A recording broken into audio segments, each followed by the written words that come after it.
So this is a chance just to find out a little bit more about the choreographers and maybe about their process. It won't be too long, but I just thought it'd be great to have a chance to hear a little bit from them. Individually, over here we have the three wonderful second company dancers who created the first work of the night, which is really fabulous. Yes, Sophie, Mallory, and Brooke. And I can't wait for you to hear a little bit about their process. They, as a trio, collaborated on creating that work. And then we have Carolyn Dom, who was the last piece you just saw to finish the program. Yay. And Marika Brissell, who started the second half of the program. Courtney Knitting over here, who did the one with, I call it the Bubbles music, about water, which we're going to hear about too. And Emily Mistretta, who did the piece which was the last piece of the first half of the program. And then Heather Nichols, who did her very, very first piece of choreography on this program, which is that beautiful pas de deux at the very close to the end. So we've got lots to talk about, but I'd love to just first of all hear from the three of you, maybe, and please ask questions. Okay, this is a Q&A. Okay, so I don't want to just be the ones talking. So maybe you guys could just share what this process was like of, you know, creating a work between the three of you for such a large number of dancers. Go for it. Do you want to start? Yeah, this process has been so much fun. As first-time choreographers, many of us, Sophie's done a little bit of choreography, I've done a little bit of choreography, I don't know. A little bit. So all of us have had a little bit of experience, but this was our first, like, big choreography experience, and it was really great to have three of us. I feel like it gave us all the confidence to, like, step out and try new things as choreographers. It was also just really fun to have other people around to like bounce ideas off of. When you have a piece, it's such like, it's very much your own. And so it can be a little scary, I feel like, to have other people in it. But Sophie and Mallory were so easy to work with, and it was such a great experience, I'd say. Yeah, I completely agree. I think it was really cool when we were first asked. The three of us didn't actually know each other super well. I had just moved here and just met them. So just like thinking of, oh, now we're going to collaborate on 24 of our peers, like, and with these people I just met, it was kind of a daunting sort of idea at first, but we had lots of like Thai food nights, just laying on the floor listening to the music, just brainstorming what we could have. And I think it was something really special that wouldn't have existed without all three of us together. As far as how many dancers it was definitely daunting. 24 gives you a lot of options. So sometimes it can be like, whoa, we have so many choices. Like, how do we narrow down what we want to do? And that also was super helpful with three of us to just put our heads together and see what we could do. Yeah, I completely agree with all of that as well. I think initially we were deciding whether or not we wanted to split the piece up and do different sections, or if we wanted to collaborate on all of the choreography, which initially seemed daunting because we all have different movement qualities and different backgrounds, and so we all had the same vision, but also individual ideas. And so once we started getting our ideas together, we would bounce off each other and just elevate all of our ideas. And once we got started, we were so inspired, and we got the choreography done really quickly, and we worked so well together. And I think we really just loved this process, and it was really great to work with both of them. Great. Yeah, I mean, it's interesting just to be able to choreograph something, but to have two other creative voices in the mix. It can kind of be one of those oil and vinegar moments, or it can be like sugar in coffee and really mix up really nicely. And I think that's the one it was for you guys. Yeah. You did really wonderfully well. It was fabulous. Congratulations on the three of you. Bravo. Yay. Marika, now these three they know our dancers, they've been with our dancers, but Marika comes to us from San Francisco, where she has been a freelance choreographer. With your process, she had an interesting experience because she actually worked with us, but never actually was in the room with us. This is, COVID time, and I reached out to Marika about creating something via Zoom, and she created a work. We did do a New Move series when we didn't have a season of actual in-person performances, but we created 13 company films and 3 second company films. And that was our season. And we just kept producing these films. And she did one of them, as did Caroline as well. But Marika had never known our dancers or been in the city and worked with them. So what was that like to go from creating something on a smaller group, right, to actually being here on site with us to create? Well, it was amazing to be here. And choreographing from my attic, daunting.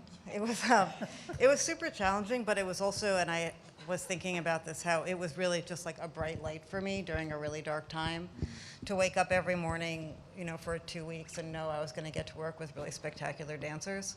So that was really wonderful. And thank you, you're in it. And then being able to come back here and actually meet them and talk to the dancers and get a better sense of their movement quality and what they were interested in, I feel like really enriched the work and really broadened it, because this was almost twice as many people as I had before. And maybe 6 times more than I had originally thought about for this piece. So it really turned into something brand new and I think really exciting. Yeah. Now, this work was done on a normal dance floor, and the piece you created on Zoom was literally on a concrete floor in an art gallery. Belger Craneyard Studios is where she created this fabulous work with all this artwork around, so it was a completely different environment. Did that in any way affect how you created the work, the change of venue? Well, the gallery was really different for me because, well, number one, I almost always choreograph for point work, and I knew it was going to be sneakers, which was a really different feeling, like much more buoyant, and I knew it wouldn't be a slow romantic piece because that wouldn't really work in a gallery anyway.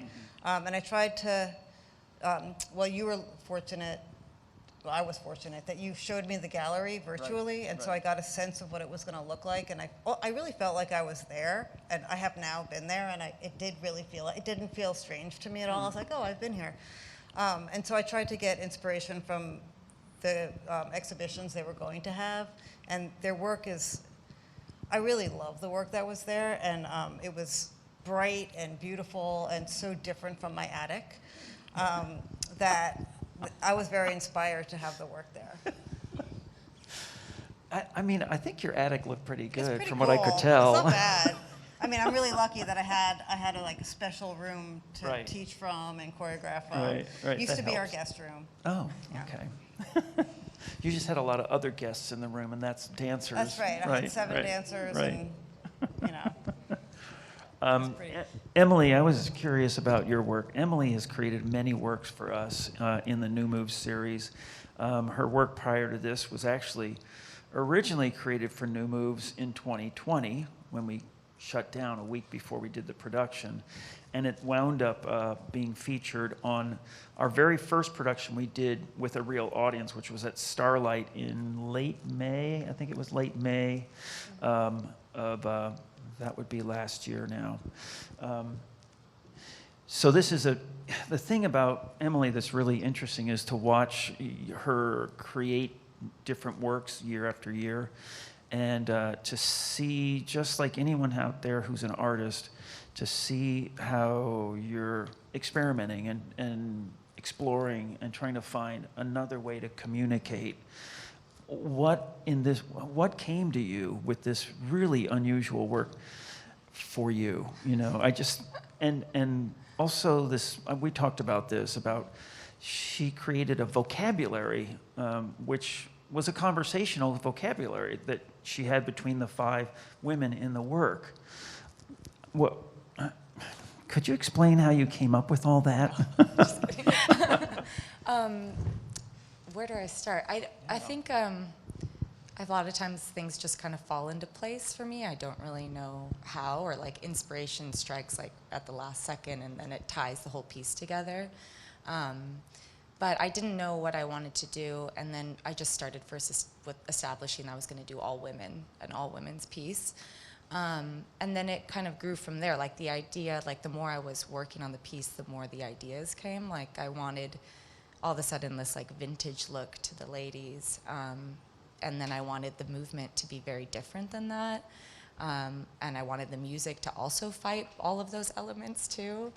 And then as far as like the conversation, I think that that's something that I do in all my work, and I am only just realizing that now. Cameron was having a conversation with me about it and saying even from that first piece I did on them that there's kind of a conversational element to my work, whether it's just looking at each other or something. I think I've always been very inspired by Yuri Killian, and I think he has so much humanity in his work that that's what, for a dancer, I like being a human and not being a dancer and having like an intention behind a really weird movement. Like, you know, when you're working with them, they're like, oh yeah, this, like you're thinking this, and you have like an intention in your mind when you're thinking it. So I think that has translated when I create. I like having that same experience. I don't even know if that answered what you asked me. It does. I'm just impressed by the way you're able to bring these a different element to the work. And the other thing I loved was that it was a much more lighthearted work, which is different for you as well. Right. So I mean, you're exploring, and that's the thing about choreography, folks. That's the thing that's so exciting about what these phenomenal women are doing, is that they're exploring their voice. And every work you get a chance to do is a new facet of what perhaps is your choreographic voice. And I don't think any choreographer ever actually achieves a final understanding of, this is what I do. You know, I think it's a constant exploration, which is phenomenal about being able to see some of our choreographers have done a few works with us, and it's great to see that maturation, that evolution, which is really wonderful to watch. So congratulations on that work. And speaking of evolution, Heather Nichols, Heather came to me and said, I'd really love to do something choreographically. I said, okay, let's go for it. And never in a million years did I think that the very first thing that this person would create would be such a beautiful, very interesting, very mature pas de deux. I mean, congratulations on that. It's really, really substantial. Yeah. It's really, it's very, you have to get very vulnerable to be a choreographer because you're putting your soul out there on the line. Yes, the artists who are actually dancing it are doing the same. But as a choreographer, you're just, okay, here I am, this is what I want to say. Where did this idea come from? What was the sort of the germination process to get you to this lovely pas de deux? Yeah, this piece was definitely born from some pretty deep emotions and some kind of intimate feelings, if you will. I think I mentioned this on Dance Speaks, but I ended up losing a friend last season, probably in March, early March. It was March 4th that he passed. And after his passing, it was pretty sudden. I kept seeing the beginning of this piece in my head. Pretty much every morning I would wake up and it would have like the same image of the beginning of this piece. And it was for weeks I would have that, and eventually I just became compelled to, say something. I kind of mentioned it to Christy. I was like, I don't know, we're doing like a virtual season. I really want it to be in point shoes. I'm not sure. And she was like, you should talk to Devin. And I think it was literally 15 minutes later, I went down to your office and I was like, Devin, I think I need to like flesh this out. And we kind of discussed doing it for New Moves this year. And I just feel so happy to have been able to work with those two dancers. They're incredible, and they were able to give me exactly what I was looking for. I definitely see my choreography on myself, and so it's an interesting thing to see something that you would do, and you can see in your mind's eye yourself doing it, and then have a different quality of a different dancer. And Lily did such a beautiful job, and I think I, brought a really nice side out of her as well. And it was weird, I actually ended up finishing the piece a lot faster than I thought I was going to. And I was like, maybe I should add more to it. Yeah. I could almost see a whole piece with more people and like a whole series of movements that would kind of tie in with that as one of the pas. So it kind of started to spawn new ideas. Great. And now that I have gotten it out, I feel like more wants to come out. So I don't know if I really answered that, but. Yes, you did. And what's really cool is that the couple you saw dance together have never danced together. So you would think that they'd been dancing together for years. That was the very first time those two dancers have worked together. And that's another talent, an innate talent in a choreographer, to be able to bring two people who don't really actually have an opportunity to work together and make it look like they have been in a relationship for a decade or something like that. So Yeah. that was another part of this They is really really, flowed really great. so well. Yeah. I mean, Yeah, thank you, Heather. thank you. All right, so let's talk about water. Okay. What brought this idea, if you read your program notes, that the work that she created is based on a scientific process of hydrogen and oxygen coming together to create water. Where did that idea come from? I mean, it's not, I wouldn't say I've heard of it being an often thing where somebody says, I'm going to create a ballet on a scientific process. So, where did that all come from for you? So I think it started after I had choreographed my first piece on the company in 2019, and that work didn't have any really meaning to it. I just wanted to create ballet that showed off a bunch of my male colleagues, and I think when this work, when I knew I was going to be choreographing again, I wanted it to have meaning. I wanted it to have just something behind it driving why I'm doing this, why you're moving, why you're looking in a direction.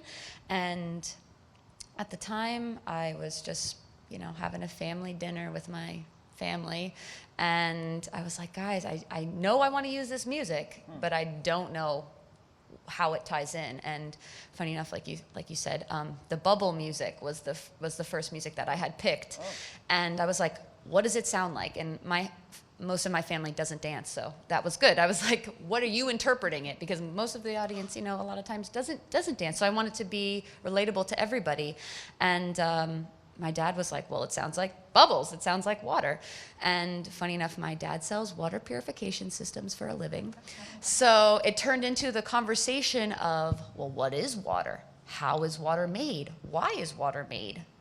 What is involved in it? And it turned into this whole conversation. And that night, I just started researching all of the different molecules, the elements, how they interact with one another. And I was like, ta-da! That's the idea. So I had my one male dancer be my oxygen molecule, and my two dancers be the hydrogen.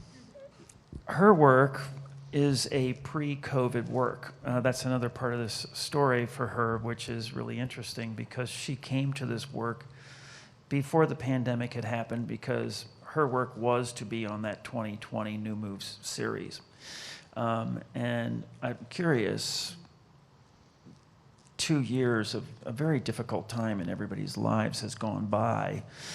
Do you see the work any way differently than when you had created it in this wonderful world where nobody was worrying about dying from an pandemic? I mean, is it different, or did you approach it the same way when you brought it back to life? I think when bringing it back to life, obviously, I was lucky enough, we recorded it the last day before we shut down. So Thank I had goodness. one video from the Dropbox of our piece. So I really referred to that as a reference. Besides, I take notes like crazy, and especially with a work like this, there's a bunch of formations, there's a bunch of symbols, there's a bunch of patterning that all the molecules do. So I had that all written down to refer to. But how the movement feels and like the intention behind it obviously isn't, you can't see that from a two-dimensional video. You also can't read that off of my notebook. So I had to get back in the studio and like do it myself again and remember, well, what does this feel like? Why am I doing this? So that I can relate that to the dancers. Or in this particular case, I tried more to hear, well, how does it feel on you? What do you think it needs? Because I'm not the one dancing it, you are. So I think this time, rather than me, I set the work on the dancers, but I really tried to listen to their feedback. So there were not maybe necessarily a lot of changes within the work, but the intent behind the movement was different because it was them telling me, well, Courtney, it feels better if I do this, or if I'm thinking about this, it comes out better. And so that's, I think, a bit of the difference between doing it as it should have been in 2020 and doing it now. And I actually had the opposite experience, resetting it actually than Heather, which, you talked about how you felt in your work, you watch it and you're like, oh my God, I need to add more. I actually thought the opposite of mine. I was like, I do not let my dancers breathe. Oh my goodness. I'm very musical and I love to push my dancers, but I actually had that thought of, this could have, after I've seen it now, this could have been a moment of calm. This could have been to make the bigger even bigger. So, I don't know. It's made me grow no matter what, which I appreciate. Great, So. and that's what matters here. That's what the Moves is all about, is that exploration and being able to have a safe place to actually experiment and grow as an artist and a choreographer. Caroline Dom. Oh, thank you. You've had a wonderful career as a choreographer already, and she's a graduate from University of Missouri, Kansas City. I had the wonderful opportunity to watch her perform in her years as a student there. The word student just doesn't work for me with her. She was a professional dancer from the moment I first saw her on stage. I'm like, hello, very intense dancer. You've created quite a few works now in the short number of years you've been choreographing. And you're doing a lot of traveling and really trying to take in a lot of different styles and find your own way. This is your first in-person work. Again, Caroline, just like Courtney and Emily, all did, and Marika, all did film works. You had the chance to actually choreograph the work in-house with us, and then it was filmed at the Nerman Museum of Contemporary Art, which was a really beautiful scenery, a set for the work. With this work, it's a black box. There's no scenery around. What came to you to bring this work to life, and is there motivation behind this particular work that has to do anything with pandemic, or is it just what's in you right now? Mm-hmm. So the piece is titled "It Is What It Is," and it just seems like that was a really big phrase that we're now using post-pandemic, because life, it is what it is, pretty much. Everything, we can't really be too caught off guard these days when things don't happen, because we're just like, okay, it is what it is. So I'm very similar to Emily in wanting to create conversation on stage. I feel like in everything I've ever choreographed, that seems to be the case. And it usually has to deal with something we can all relate to. And so this piece, the theme had to do with expectations. And I know as the dancers in the company, who I know pretty well, any dancer deals with expectations. Honestly, anyone in life deals with the sense of having expectations on yourself or people having expectations of you. And it's just a constant battle that I think we deal with as humans. And especially like in the pandemic, like a lot of things didn't happen. And I think as we were trying to like go forward, it's like everyone was like on pause. And so those expectations weren't met. And it plays with your mind and kind of makes you feel like, am I doing enough? But nothing is happening. So like, where do I go from here? So, and just, now that we are almost normal, we're getting back into the swing of things that we're trying to meet those like expectations that we tried to meet like 2 years ago. So it has a lot to do with that. And it was cool that the dancers were able to relate to that so well. I wanted that to happen. They just kind of took that theme and ran with it and were able to make it their own, which is always something that I want to do, is have a lot of conversation in the midst of a process so that it means more to them than just the movement.